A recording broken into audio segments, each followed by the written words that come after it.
Okay, Jess, I've got your drawing set up that I'm hoping this is going to explain how you can position your buildings that you're trying to show in the back here a little bit more precisely because it sounds like that's what you'd like to be able to do.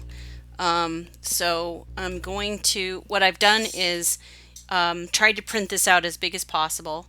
And then I used this measurements you made for 1 foot increments and just made marks on a sheet of paper so I could make them the same scale that you already have. So I've gone out to 50 feet over here and I've gone up to 30 feet over here because I think the building that you're doing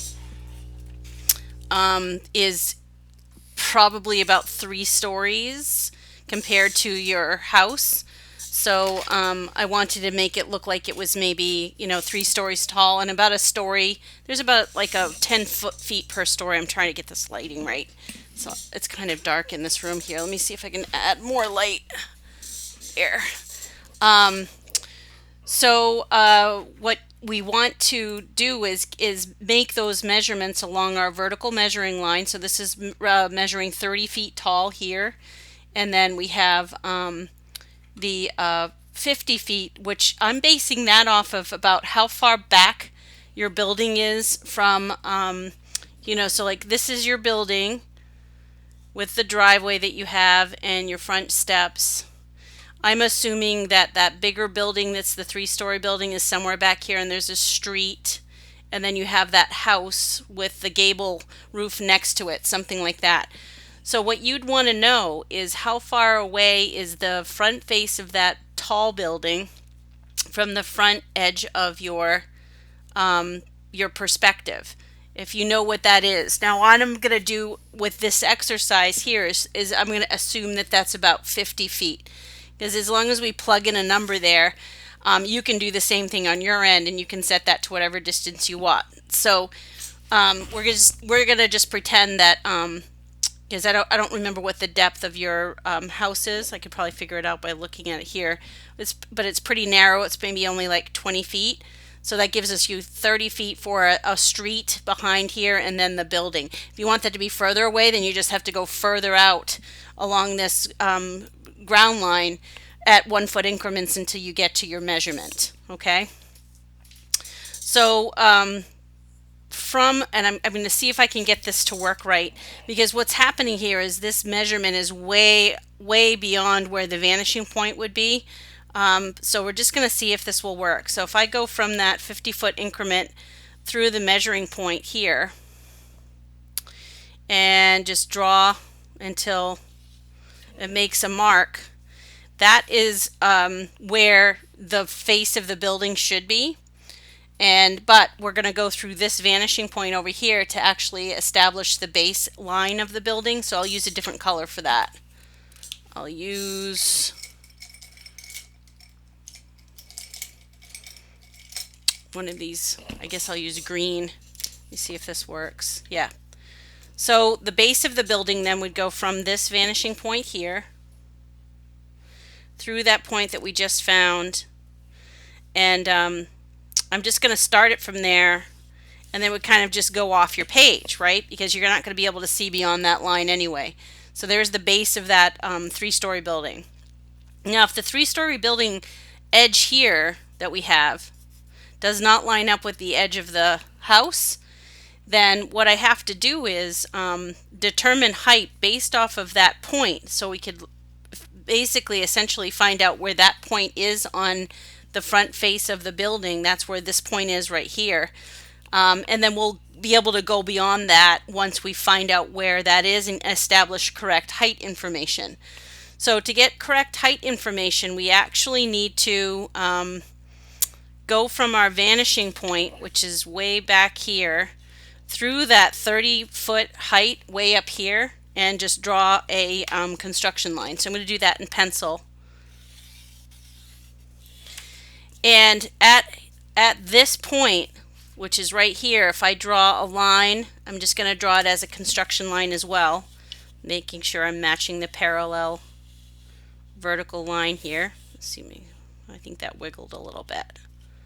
Yep. So let's go from here across and make sure that's going to be straight up and down.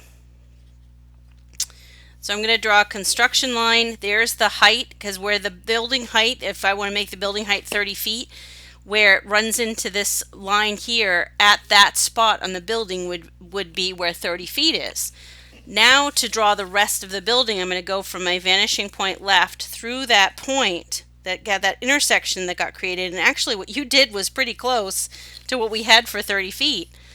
But if the building itself goes beyond that point a certain distance, we can find that distance by again measuring and seeing where is this relative to maybe this side of the building. So how far over it is it this way? I want to know what that dimension is. And once I know what that dimension is, I can measure that distance here. So let's pretend that that dimension is somewhere around, those two buildings, these two buildings, let's say overlap about 8 feet. So I would count out 8 feet here. 1, 2, 3, 4, 5, 6, 7, 8. This is where 8 feet is here. And then going from this vanishing point through that mark would be where the actual edge of the building is going to be. So I'm going to continue this green line from this vanishing point here to that new line that I just created, like that, until it intersects it. And it intersected it right there. And then from there, I'm going to draw the actual real edge of the building to my height measurement that I got from projecting from that 30 feet here. It looks like I missed my mark a little bit, but I think you get the picture. And now we have a building in the background that would be 3 stories tall, not only 1 story tall like you have here, and it is set back about 50 feet because we measured it from our ground line. So the next building over, we want to measure how far over it is from that green line to this building. So we'll extend that green line. What's that distance? Because that's the same as measuring from this edge over again, right? So we'll say that distance, if that was 8, that's at least doubled or a little bit more. So that would be 16 or let's make it 20. So we're going to go over 20 feet. 1, 2, 3, 4, 5, 6, 7, 8, 9, 10, 11, 12, 13, 14, 15, 16, 17, 18, 19, 20. That couldn't have worked out better. And I'm going to just put a construction line in from that vanishing point through that 20-foot mark and just sketch a light line in. That would be where the beginning or the edge of this building would be.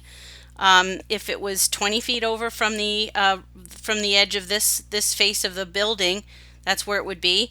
And then we can go ahead and assume that the front face, if you want to assume that the front face of this building and this building are parallel to each other, then we can continue with that green line. And I'm going to go from my vanishing point through the green line there. And I'm going to pick it up where it hits or intersects the line that we just measured, which is the 20-foot width. That's where that line came from. And then what's the height of this structure back here? Let's say the height is including it looks like it's a 2-story structure. So let's go up 1, 2, 3, 4, 5, 6, 7, 8, 9, 10, 11, 12, 13, 14, 15, 16, 17, 18 feet to where the second floor walls would be. And I want to go from the vanishing point back here through this line. And remember, it's all along this line that height is being established. So if this bottom edge of the building and that bottom of the edge of the building are aligned still, then this is showing us our height to the tops of the walls for that building that's adjacent to it. So I'm going to go because remember I projected it to the face of that building where it intersects here. This line and this line are parallel, then I can use that and project it to the face of the building next door. And I use the vanishing point over here to do that. Now my house is going to go up to that line. And then I can throw in the edge of that that house here and here as it goes behind the building. We're probably not going to see the back edge of the house, okay? So now proportionally this makes a little bit more sense because it's so much further back. A two-story structure is going to look a lot smaller in comparison to this because it's back further. It's back 50 feet, in fact, from the front of this building. So now if we know what the width of this building is here, I don't know what that is, so let's say that looks like another 20 feet. So we'd have to measure beyond this another 20 feet. And I'm going to say that that would be, see if I can get it to about the right spot. I ran out of room over here, so I don't have any more room to measure 20 more feet, but we'll pretend that it's somewhere way over here. So if I were to line that up and you were at another piece of paper in here and go from our measuring point on this side through that 20-foot point, let's say. Whoops.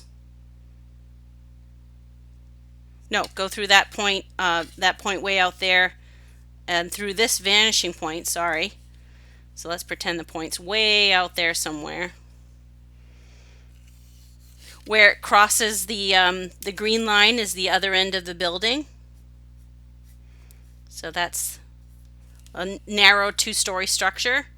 And then you could use the trick I like to use to get the center. Just draw diagonals through the corner and then put in a construction line that's about the height of the roof that you want to see there. If you want to get the exact height, you have to project it from here. You have to get the height here. Let's say the roof height is this tall. I'm just making things up here for height, but where it hits height here, you would go from here to the vanishing point, and then that center line that we created in the middle, we would connect the dots from that point to the corners of the wall to get our gable. And then from the ridge of the roof to the vanishing point back here. And so now we have the scale of these things making a little bit more sense behind the house. So these look like they're further back. And then I would add to this, if you're going to put all these elements in here and try to show them in relationship to where your house is, measure where, let's say 5 feet back from here. So I'm going to go ahead and say it's right, like I like these lines right here that you have, and we'll make those your street lines. So you got a street here, the edge of a street here and here, that would continue those lines over. We can show a curb and a sidewalk perhaps, or whatever. So to show a curb or a sidewalk, I'm going to go through the same vanishing point and just kind of put a little thin line just below the first one I did.